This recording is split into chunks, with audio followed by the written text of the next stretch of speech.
Welcome back to the Stephen A. Smith Show. Before I get on out of here, I had to talk about a story that's very... Ever feel like the story of Caitlin Clark's rookie year is just a massive, carefully built lie? We see those packed arenas, the record ratings, and all that scripted court drama. But the WNBA's biggest bombshell isn't happening where the cameras are actually pointing. This is a tale of forced resignations, toxic power struggles, and a massive cover-up to protect the league's new star. Even Stephen A. Smith, the most trusted name in sports, just accidentally confirmed that whole DMN situation. The entire basketball world is shaking from a secret that was never supposed to get out. It is a bombshell so big, it could destroy the image of the WNBA's top star. This is bigger than basketball. This is about what happens when a billion-dollar media machine chooses to hide the real story. League-wide insiders are panicking to control the damage. But it is too late. The facts are far darker than anyone ever imagined. This story doesn't start on the court. It starts with a whisper, a leak exposing the broken foundation of Caitlin Clark's new era with the Indiana Fever. For months, rumors have swirled through the dark back channels of sports media. But without a real source, it was all just noise and speculation. Until now.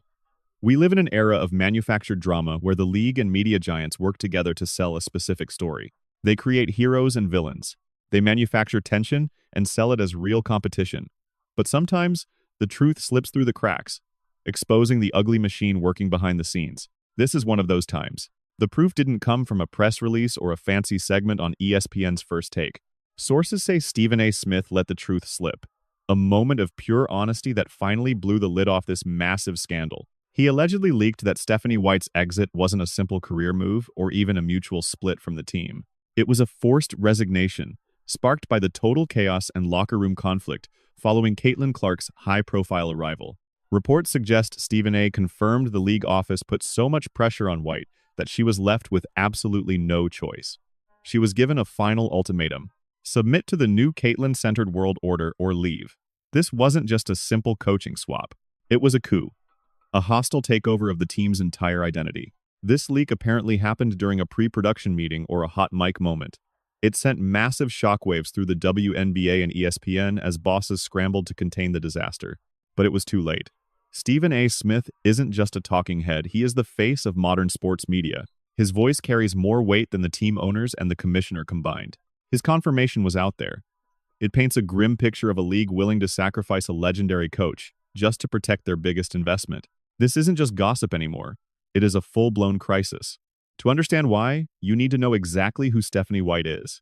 She is not just another coach in Indiana. She is basketball royalty, a Purdue legend, Indiana's Miss Basketball, and a champion player who helped build the foundation of the Indiana Fever.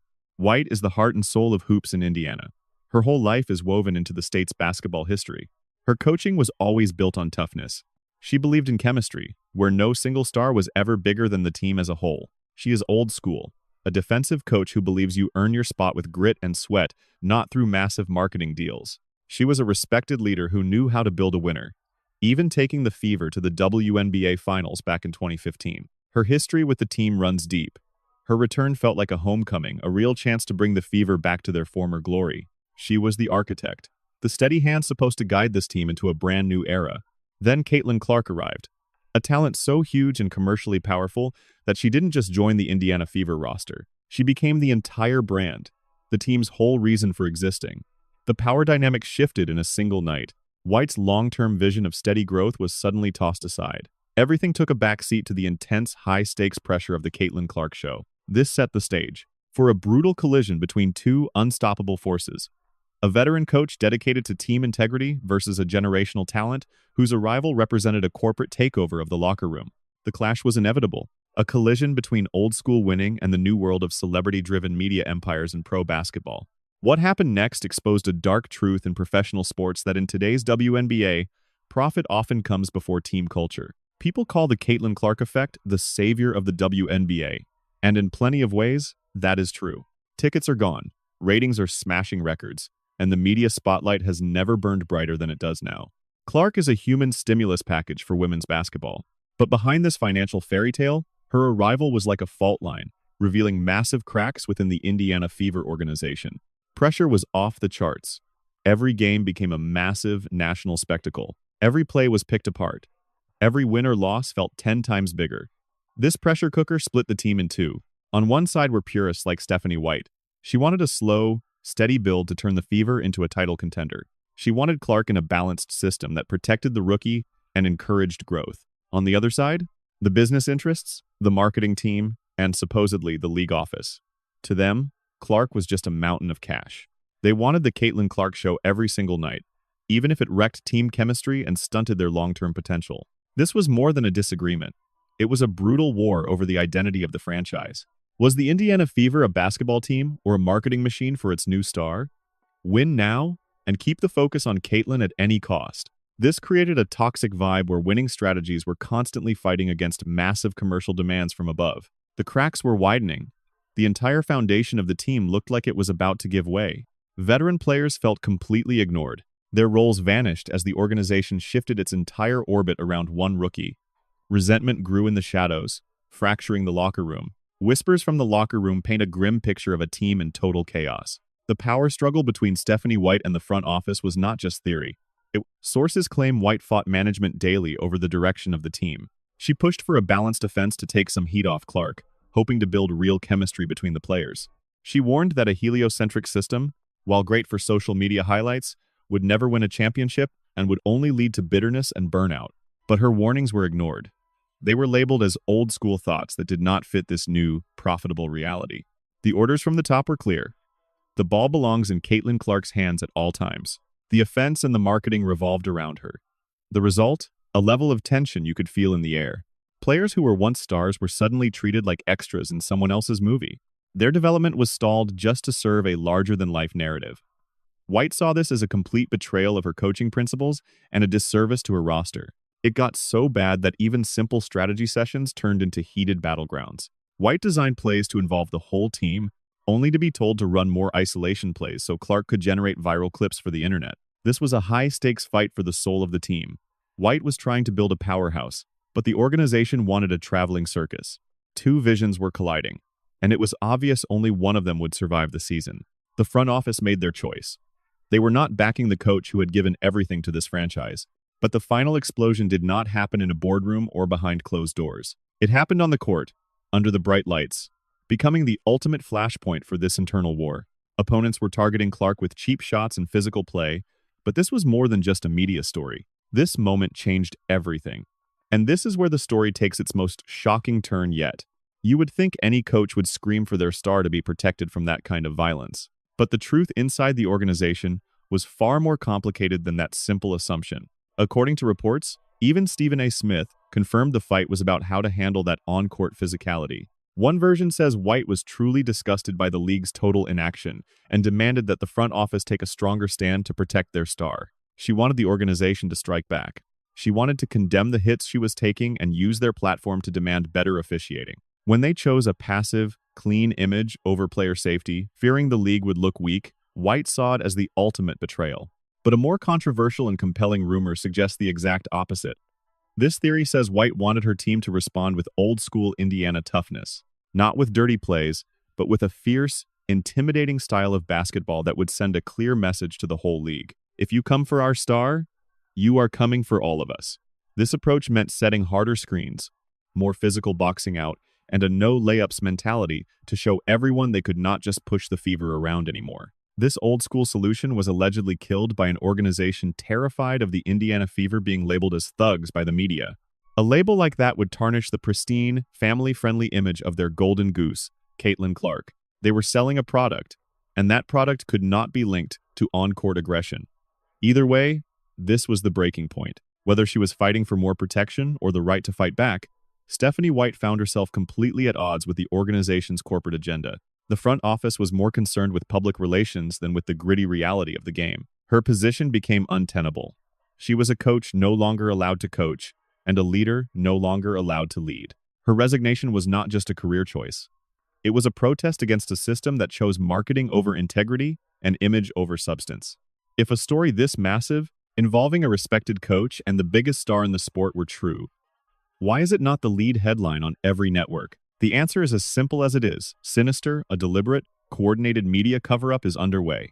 The WNBA and its media partners have invested hundreds of millions of dollars into the Caitlin Clark brand. She is the face of the league's future, the engine driving this unprecedented era of growth. A scandal of this magnitude, suggesting their biggest stars team is a toxic mess and that a legendary coach was forced out, would be catastrophic for business. So, the order allegedly came from the very top. Bury the story. Control the narrative. Silence anyone who tries to speak out. Think about it. Have you seen any deep, investigative reports on this from the major sports broadcasters? Any real journalism? No. Instead, you get carefully curated highlight reels and surface-level analysis to keep the hype alive. The media is complicit in protecting their massive financial investment. This is the world of access journalism, where reporters who ask tough questions lose their credentials, their calls go unanswered, and their access to the team is totally cut off. The league and its broadcast partners have a perfectly symbiotic relationship. It is not in the network's interest to damage the product they pay billions of dollars to air. They are not just reporting on the Caitlin Clark story, they are active participants in writing the script. Stephen A. Smith's alleged leak is so explosive because it finally breaks through this massive wall of silence.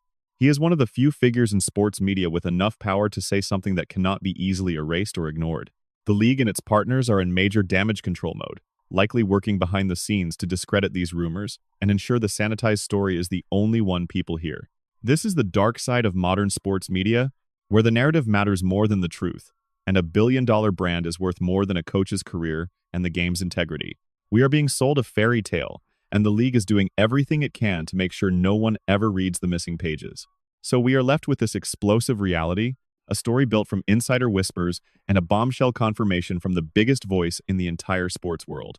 The narrative of a seamless transition and a team united behind its new superstar appears to be a total fabrication. The truth, as it has been revealed, points to a franchise in crisis, a coach forced out for refusing to bow to corporate pressure, and a league so desperate to protect its golden goose that it orchestrated a media-wide blackout. This whole saga forces us to ask some deeply uncomfortable questions. Is the WNBA willing to sacrifice veteran coaches, team chemistry, and the integrity of competition for the sake of the Caitlin Clark marketing machine? It seems the league isn't just selling tickets anymore. They are selling a perfectly polished, corporate-approved story, and any character who doesn't fit the script gets written out. The story of Stephanie White's resignation isn't just a small footnote. It is a chilling warning sign. It reveals a league at a dangerous crossroads, where the line between sport and entertainment has been erased. The biggest question that remains is this: what does all of this mean for the future of Caitlin Clark? If her rookie season is built on corporate lies and internal drama, how long can that foundation last before the whole thing collapses? We are witnessing the most massive boom in the history of women's professional basketball. But what if this era is built on a calculated lie? The entire league might just be a house of cards, waiting for the next gust of truth to blow it all away. Is this the future of pro sports? A prepackaged drama where the final score matters less than the narrative? The silence from the league is deafening, and it tells us more than any official press release ever could. What if the truth about Caitlin Clark is actually much darker than the stories we were ever told? We see the sold-out arenas, the record ratings, and all the nightly drama. But the biggest story in the WNBA is actually happening away from the cameras. It is a story of a forced exit, a power struggle, and a massive cover-up to protect the league's new golden goose. And the most trusted voice in sports? Stephen A. Smith just accidentally confirmed the whole thing. The sports world is reeling from a secret that has been kept hidden for months. A revelation so explosive it could destroy the entire image of the league's biggest and brightest star. This goes way beyond the basketball court. This is about what happens when a billion-dollar media machine decides to bury the truth, while insiders scramble to control the damage. But the cat is out of the bag, and the details are more shocking than anyone could have imagined. This saga did not start on the court. It started with a whisper, a leak about the rotten foundation of the Indiana Fever. For months, there have been quiet rumors and hushed conversations in the back channels of sports media, but without a real source, it was all talk. That is, until this very moment. We live in an age of manufactured drama where leagues and networks work together to craft storylines that sell. They build up heroes and villains to feed the public a story disguised as authentic athletic competition. But every so often, the truth slips through, revealing the ugly machine that is working behind the curtain. This confirmation did not come from a scripted segment on First Take or a polished ESPN report. According to sources deep in the industry, it was an accidental comment from Stephen A. Smith. It was a rare moment of honesty that finally blew the lid off this entire scandal. He reportedly revealed that Stephanie White leaving Indiana was not a career move. It was a forced resignation,